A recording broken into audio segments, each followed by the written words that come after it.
people. You got to stay focused. You just got to maybe nod your head. You can't take your hands up and wave at them all the time. And it's just, you got to stay focused, and you always got to be aware of your surroundings.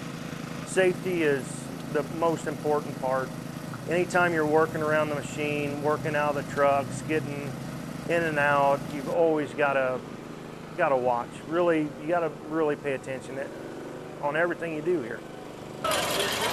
We have the street fair in June, and what I like to do is have bricks pretty well painted, curbs, all the parking spots, stop bars, pedestrian crossings. I like to have all that painted first. And then when school's out, I like to get the colleges when the least amount of traffic is around. The hardest things I'd say is your doubles and your intermittents. That's in your high volume traffic areas. That's what I want to look good. The brick district, everything else, anything when you're on rough and unlevel ground, the bricks, that's a very big challenge every year. It's bumpy, it's hard to get a straight line. You got, where it settles, you got dips, and when you go down in a dip, you'll have one paint head. You're trying to do a 4-inch line, you go down in a little dip, and you might get a 2-inch line and a 4-inch on the other, and when it comes out of the hole, you might get a 5-inch line. It's really tough to set it up, and the smoother the road, the better it is. What we usually do is come in here and we mix paint. And what that consists of is that we have 5-gallon buckets of paint, yellow or white or blue. And what we do is we mix it for several minutes in the paint mixer. And then we'll take the lid off, and what we'll do is we'll strain it through these little strainers. And we do that twice. We'll pour it through the strainers twice. We want to filter it out as much as we can before it goes into the machine. Typically the last 3 years, it's really close to 700 gallons. And that's 350 of yellow to 400 gallons of yellow and 350 gallons of white.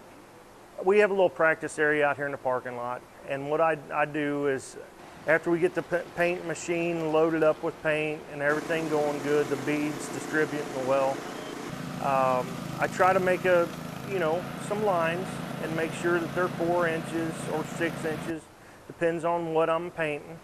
Having the machine set up and running good, it's very crucial because I'm only as good as the machine. And when the machine's running good, I'm usually lined up. I've got everything zoned in, and I can paint pretty good as long as the machine's up and running good. Our paint heads on our machine allows more paint to go down in a short little area. You want to try to run like 18 to 20 mils is what I try to run a standard on. And that's pretty thick. It's not real thick, it'll last longer. Every day is a different challenge.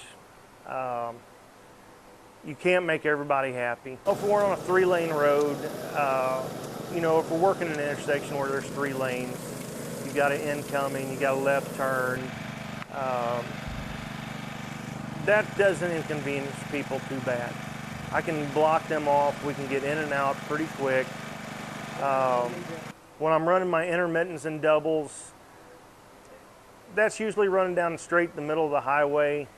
They can still get around. I don't block traffic. I usually don't bother them too much. Now when I'm painting stop bars and pedestrian crossings and stuff like that, yes, I have to move people out of their convenient ways, and some people don't like change. I have good days and bad with people. It's just, sometimes it's good, sometimes it's bad. They just don't quite understand everything that's going on at the time that's where we're at. The curbs are one of the hardest things to do. You've got to chip the curbs, you've got to scrape the old paint off. You can't get it all off. I mean, some really sticks good, some paint really sticks. And then you got some that, it's old and it starts coming apart. And you got to blow everything, get a blower pack on and blow everything away so you don't contaminate the paint when you put it on. Curbs are a challenge. and it's hard to make them look really good. Anytime you start a new area, and you say you get curbs painted in an area, wow, that really looks good. And then you come back along and you get the parking spots done, and you get the lines laid. Yes, you got a big section there that you worked on, and yeah, you take pride in your work. I've got a few years in now. It seems a lot easier for me. I know my help. I have them paint with it a lot, and you know, they'll always tell me, wow, you make it look easy, and it's not.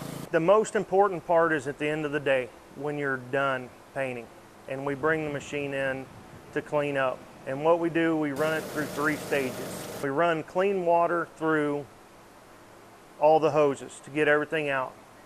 And then we run through a stage where we run ammonia and water solution through, and that loosens up the paint.